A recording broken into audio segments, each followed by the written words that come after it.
ආයුබෝවන් මගේ යාළුවෝ හැමෝටම. ඉතින් ඔන්න මම ඔයාලට කිව්වා වගේ අද අලුත් පාඩමක් අරගෙන ආවා. ඊට කලින් මුලින්ම දෙයක් කියන්න ඕනේ. අපිත් එක්ක අද අලුතින් යාළුවෙක් එකතු වෙනවා නම් ඔයාලා මුලින්ම මේක නෙවෙයි බලන්න ඕනේ. මම ඔයාලට කලින් වැඩසටහනක් කළා. ඉතින් ඒකේ පාඩම් ගොඩාක් තියෙනවා. ඔයාලා පිළිවෙලට ඒ ටික බලාගෙන ඇවිල්ලා ඊට පස්සේ මේ පාඩමත් එක්ක එකතු වෙන්න. ඉතින් මේ හැම දෙයක්ම පල්ලෙහා ඩිස්ක්‍රිප්ෂන් එකේ මම දාලා තියෙනවා. ඉතින් එහෙනම් අද ඉඳලා මම ඔයාලට තවත් අලුත් දේවල් ටිකක් ඉස්සරහට කියලා දෙනවා. හැබැයි ඊට කලින් පොඩි දෙයක් තියෙනවා, පොඩි විශේෂ දෙයක් තියෙනවා. අපි ඉක්මනට මෙන්න මේක බලලා ඉමු. අපොස සාමාන්‍ය පෙළ ගණිතයේ සාර්ථකව සමත් වීමට අවශ්‍ය සියලුම පාඩම් කොටස් මෙන්ම අපොස උසස් පෙළ තොරතුරු තාක්ෂණය සහ වෙබ් නිර්මාණ පිළිබඳ මුල සිට සරලව ඉගෙන ගැනීමට ඔබට හෝ ඔබගේ දරුවාට අවශ්‍යයි නම් දැන්ම Knowledge Hub YouTube channel වෙත පිවිසෙන්න. සියලුම පාඩම් කොටස් මුල සිට උදාහරණ සහිතව සරලව පැහැදිලි කර ඇත. මෙවර සාමාන්‍ය පෙළ සඳහා පෙනී සිටින දරුවන්ට මෙන්ම 8, 9, 10 ශ්‍රේණි දරුවන් සඳහා විශේෂයි. ඔබට පහත ඩිස්ක්‍රිප්ෂන් එකෙන් මෙම channel වෙත පිවිසිය හැක. ගණිතය උගනිමු, ජීවිතේ ජයගමු. Knowledge Hub.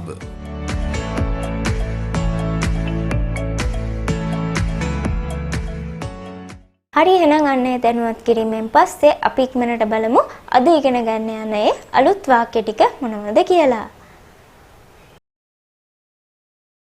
ඉතින් එහෙනම් අද මුලින්ම ඉගෙන ගන්න තියෙන දේ තමයි shall we play computer games? Shall we play computer games? ඊට පස්සේ okay, let's play computer games. මුලින්ම තිබ්බේ shall we play computer games? ඊට පස්සේ okay, let's play computer games. මුලින්ම shall we play computer games? ඒ කියන්නේ මොකද්ද? අපි computer games සෙල්ලම් කරමුද? Shall we play computer games? අපි computer games ගහමුද? ඉතින් ඒක තමයි මේ වාක්‍ය තේරුම. ඊට පස්සේ තිබ්බා okay, let's play computer games. ඒ කියන්නේ හරි අපි එහෙනම් computer games සෙල්ලම් කරමු. computer games play කරමු කියන එක තමයි මේකෙන් කියන්නේ. okay, let's play computer games. හරි අපි computer games ගහමු. මුලින්ම shall we play කියලා තියෙනවා. ඒ කියන්නේ අපි සෙල්ලම් කරමුද? computer games. shall කියන එක දාලා ඔයාලට ගොඩක් දේවල් අහන්න පුළුවන් මෙන්න මේ වගේ. shall we go? අපි යමුද? shall we eat something? ඒ කියන්නේ අපි මොනවා හරි කමුද? shall we dance? අපි නටමුද? shall we drink? අපි බොමුද? ඉතින් අන්න ඒ වගේ ඔයාලට පුළුවන් මේ shall කියන එක දාන්න. අන්න ඒ විදිහට තමයි මේ වාක්‍ය හැදිලා තියෙන්නේ. shall we play computer games? අපි computer games ගහමුද? ඊට පස්සේ තියෙනවා okay. ඒ කියන්නේ හරි let's play computer games. let us කියන එක තමයි මේ කෙටියෙන් let's කියලා කියන්නේ. let's play computer games.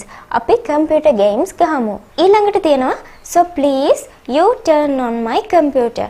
so please you turn on my computer. ඊට පස්සේ okay, I'll turn on it. so please you turn on my computer. එහෙනම් ඔයා කරුණා කරලා මගේ කම්පියුටර් එක on කරන්න. ඊට පස්සේ කියන්නේ okay, I'll turn on it. ඒ කියන්නේ හරි මම ඒක on කරන්න. මුලින්ම so කියලා තිබ්බා.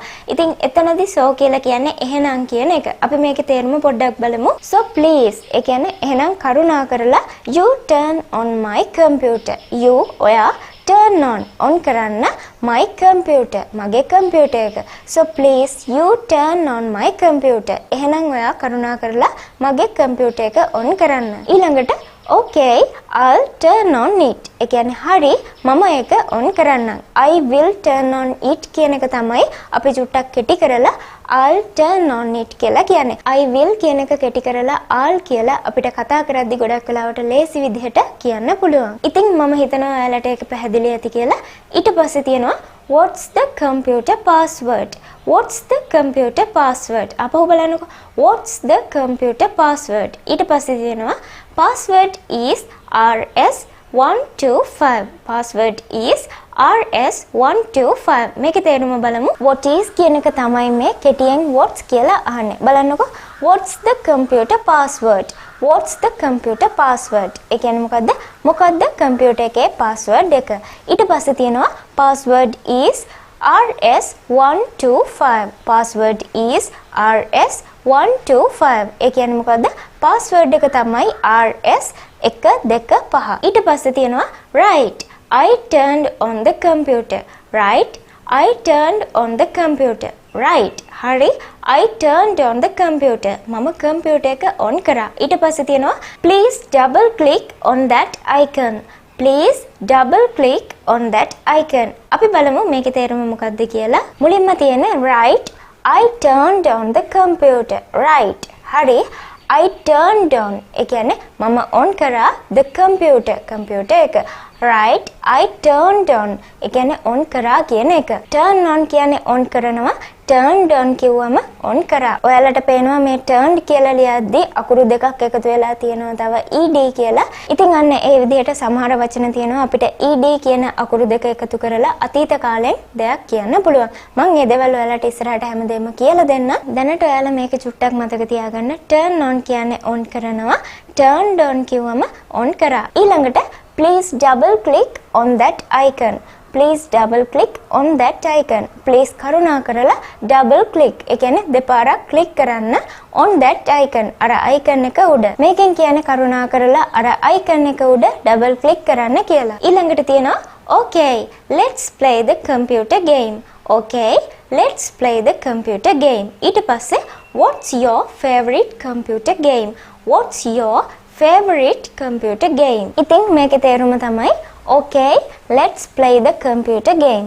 හරි අපි computer game එක play කරමු. computer game එක සෙල්ලම් කරමු. ඔයාලට මතක ඇති මම දෙවනි වාක්‍යය කිව්වා okay, let's play computer games කියලා. ඒකේ තේරුම තමයි හරි අපි computer game ගහමු. හැබැයි දැන් තියෙන්නේ okay, let's play the computer game. ඒ කියන්නේ හරි අපි computer game එක ගහමු. ඉස්සෙල්ලා කිව්වේ computer game ගහමු කියලා. දැන් කිව්වේ computer game එක ගහමු කියලා. Let's play the computer game. අපි computer game එක ගහමු. ඊළඟට තියෙනවා what's your favorite computer game? ඒ කියන්නේ ඔයා කැමතිම computer game එක මොකද්ද? What's your මොකද්ද ඔයාගේ favorite? favorite කියන්නේ කැමතිම computer game. ඒ කියන්නේ computer game එක. What's your favorite cartoon? ඒ කියන්නේ ඔයා කැමතිම cartoon එක මොකද්ද?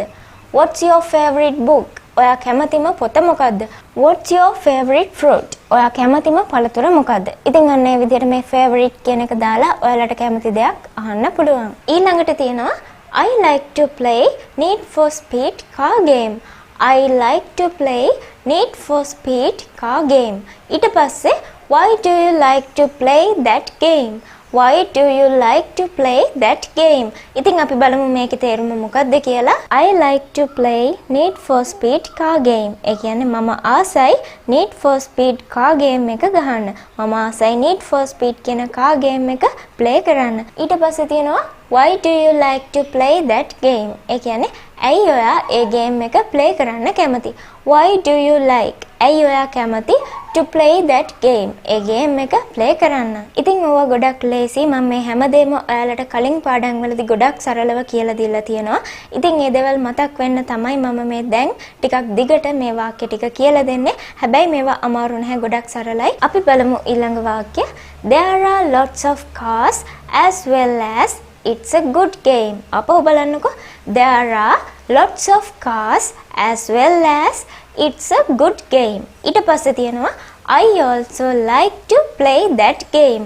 I also like to play that game. මේ වාක්‍ය චුට්ටක් දිගට පෙනුනට මේක අමාරු නැහැ.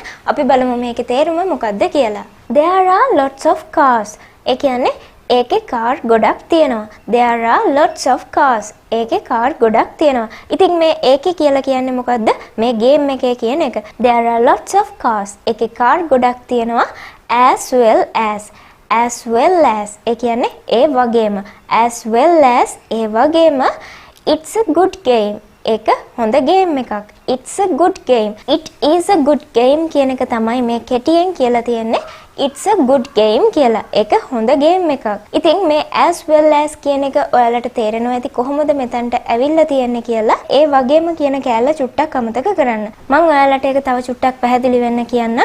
මෙහෙම හිතන්නකෝ. මේකේ තියෙන්නේ there are lots of cars as well as it's a good game. ඔකේ තේරුම මොකද්ද? ඒකේ කාර් ගොඩක් තියෙනවා. ඒ වගේම ඒක හොඳ ගේම් එකක්. ඉතින් ඔයාලට පේනවා මෙතන මේ පොඩි වාක්‍ය දෙකක් තමයි තියෙන්නේ. මුලින්ම තියෙන්නේ ඒකේ කාර් ගොඩක් තියෙනවා. ඊට පස්සේ ඒක හොඳ ගේම් එකක්. ඉතින් මේ පොඩි වාක්‍ය දෙකම ඔයාලට එකක් විදිහට පේන්නේ මේ as well as කියන එක නිසා. මෙතනට ඒක දාලා තියෙන්නේ ඒ වගේම කියන එක කියන්න. මෙහෙම හිතන්නකෝ මම මේක කියලා දෙන්න ඔයාලට පොඩි වාක්‍යයක් තව කියලා දෙන්න. ඔයා හොඳයි ඒ වගේම ඔයා අහිංසකයි. කොහොමද කියන්නේ? You are good as well as you are innocent. you are good as well as you are innocent. මම මේ වාක්‍ය දෙකක් කිව්වේ. ඔයා හොඳයි, ඔයා අහිංසකයි. මැදට ඒ වගේම කියන එක දැම්මා. ඉතින් ඔයා හොඳයි කියන්නේ you are good. ඊට පස්සේ ඔයා අහිංසකයි කියන්නේ you are innocent. මෙතන මේ ඒ වගේම කියලා කැලලක් තියෙනවා.